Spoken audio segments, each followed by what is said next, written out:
Hola, soy Tomás y hoy les hablaré del socialismo. El socialismo como tal no se refiere a una única teoría o corriente política, sino que es una denominación general de diferentes de estas, que comparten una característica común, que se entiende que es fundamentalmente el reemplazo de la propiedad privada por la propiedad social de los medios de producción. El socialismo emerge en Europa, principalmente de mano de pensadores franceses, alemanes e ingleses, entre los siglos XVIII y XIX como una alternativa y crítica al capitalismo. Entre los principios que figuran como fundamentales para el socialista tenemos primero la igualdad, no solo una igualdad ante la ley, sino una igualdad de oportunidades reales, que todas las personas tengan acceso a los medios de producción y todo lo necesario para llevar una vida plena. La democracia, en segundo lugar, para el socialista no se limita únicamente al derecho a votar, sino que cada uno, cada individuo que compone la sociedad debe poder incidir en las decisiones que se toman y que afectan sus vidas, no solo mediante el voto, sino mediante una participación más activa. Luego tenemos otros más secundarios como la libertad personal, la autorrealización y la comunidad y solidaridad. En el socialismo se propone y se resalta mucho la identidad colectiva que tiene el ser humano como ser social, más allá también de su identidad individual, que también es importante, pero para el socialismo resalta también esta otra. En cuanto a ejemplos del socialismo, tenemos primero el denominado socialismo utópico que surge primero en la historia con autores como Saint-Simon, Fourier y Robert Owen. Este término socialismo utópico se agregó de forma un poco derogativa por los más tardíos como Marx y Engels, por considerarlo muy idealista e impráctico. Este socialismo se funda más que todo como una necesidad moral. El socialismo emerge como necesidad moral en este caso.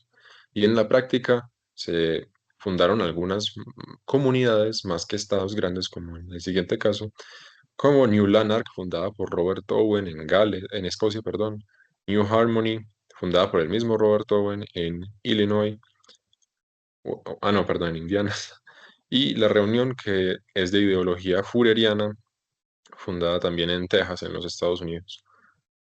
Generalmente eran comunidades de no mucha gente, de unos miles de habitantes, no pasaban de ahí, y casi todas fueron fundadas en el siglo XIX. Por otro lado, tenemos el denominado socialismo científico, que es el de Marx y Engels. Este difiere porque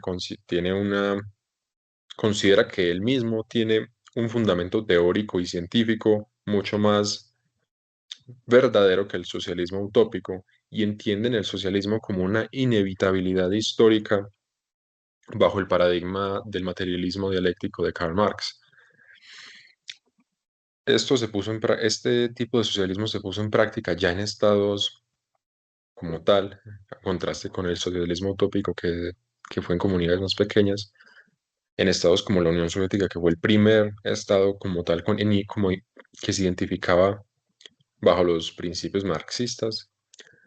Algunos países de Europa del Este, después, sobre todo después de la Segunda Guerra Mundial, como Polonia, Alemania del Este, Yugoslavia, la República Popular China, que a pesar que desde los 70 ha incorporado una reforma económica, se sigue presentando a sí misma se autodenomina socialista y se fundó bajo principios también marxistas. Vietnam, entre muchos otros países a lo largo de la historia, no todos continúan siendo socialistas, pero lo llegaron a ser. Un dato curioso es un caso relacionado con los paradigmas de la biología y el socialismo, cómo una ideología política puede afectar lo que es considerado ciencia buena y ciencia mala. En este caso tenemos el denominado lisenkoísmo.